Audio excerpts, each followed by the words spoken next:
Hello everyone, this is Silk coming at you with Operation Thunderball Japan Turn 5.4. Okay, I don't think there's any house cleaning.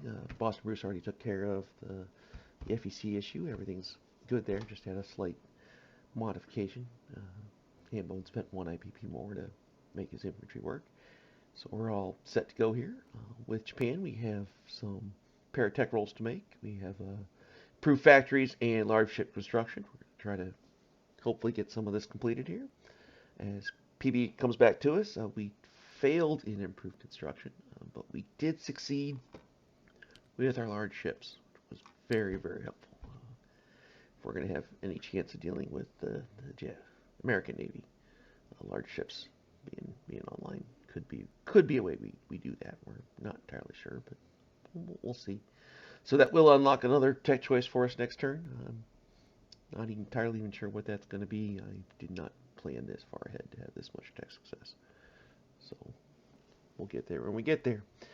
In the meantime, Japan has 38 IPP to spend. We will be moving our major factory along, so that will be 6 IPP to move it to stage 2. We'll be buying 4 artillery for 16. That gets us to 22. We then have 2 Marines for 8. That gets us to 30. We then have a cavalry for 3 to get to 33, and infantry for 3 to get to 36, and a militia upgrade to 38, spending all of our IPP.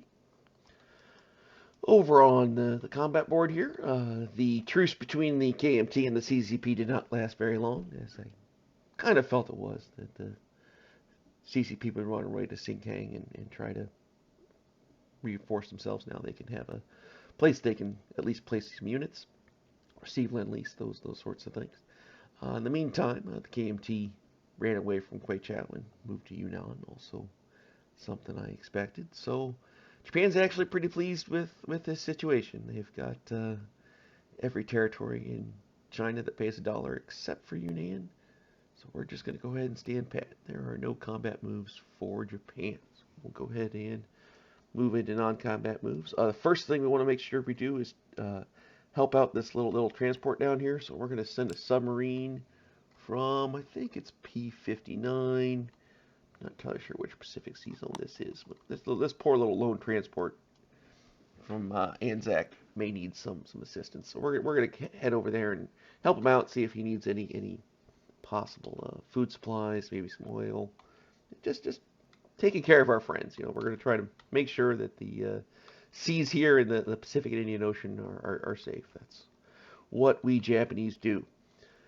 All right, other than that, we've got some non-combat movements. This infantry in Suyan is going to move into Shensi. The cavalry from Rihi will also move into Shensi.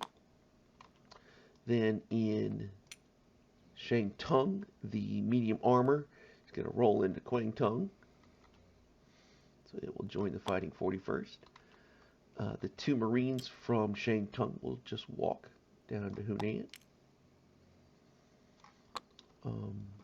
The 1 infantry in Shangtung will rail down to Kwangtung, so that'll add another infantry there. The 18th Air Wing is going to stay where it is, and the infantry in Hopei, or infantry in Shangtung, the 1 remaining one, is going to walk up to Hopei. Now, as for some boat maneuvers, we do have a few of them. I've got a transport from P-41, and I'm actually going to be 2 transports because we're going to double this move. So 2 transports are going to go to P-32. They will then move to P-15.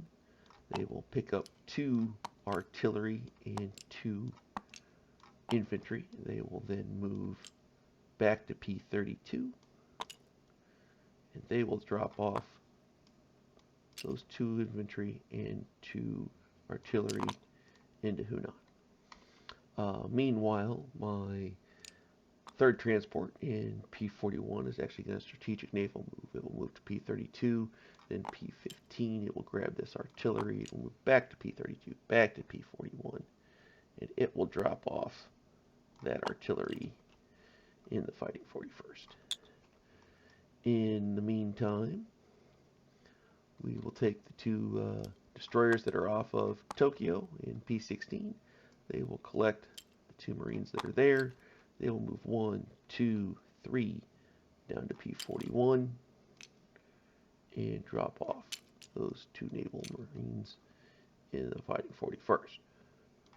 That leaves one destroyer that was in P41. It will move to P32 to P15 back to P16. We then have a transport in P41. They'll move to P32 and stop in P15. And another transport that will move from P41 to P32 to P15. That should be 1, 2. Nope, scratch that. One of those transports that was in P41 actually goes P32, P15, all the way to Tokyo Bay. So I should have, yes, one transport P41, two transports in P32, a transport in P15, and a transport in P16, and a destroyer in P16. Now we can go ahead and go to place units. We're just going to roll right along here.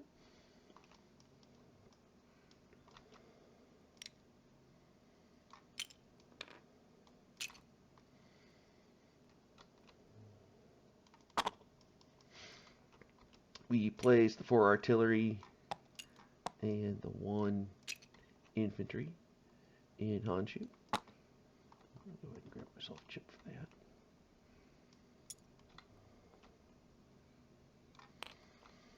So 4 artillery and 1 infantry go in Honshu. The cavalry will go in Rihi. 2 naval land in Tokyo. And our 1 militia upgrade is this fellow. Yeah, is this fellow in Rihi. Comes in infantry. I'm going to clean up the 41st here real quick. 2, 3, just so I can do a nice count for everybody.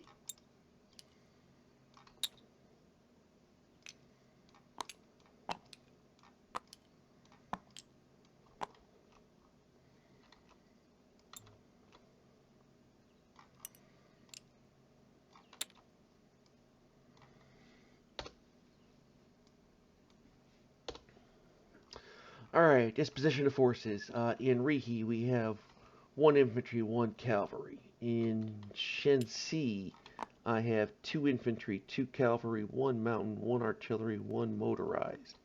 In Shangtung, I have the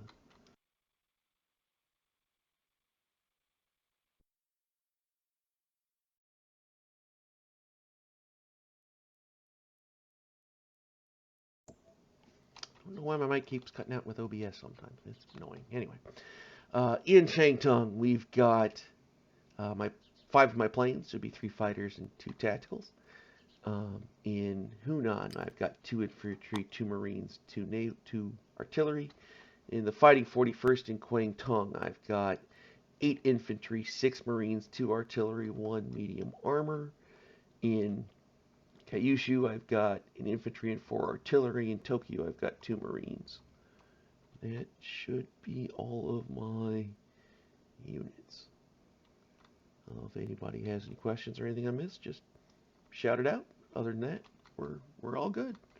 See y'all later today, hopefully for Japan 6.4. We're rolling right along. Take care.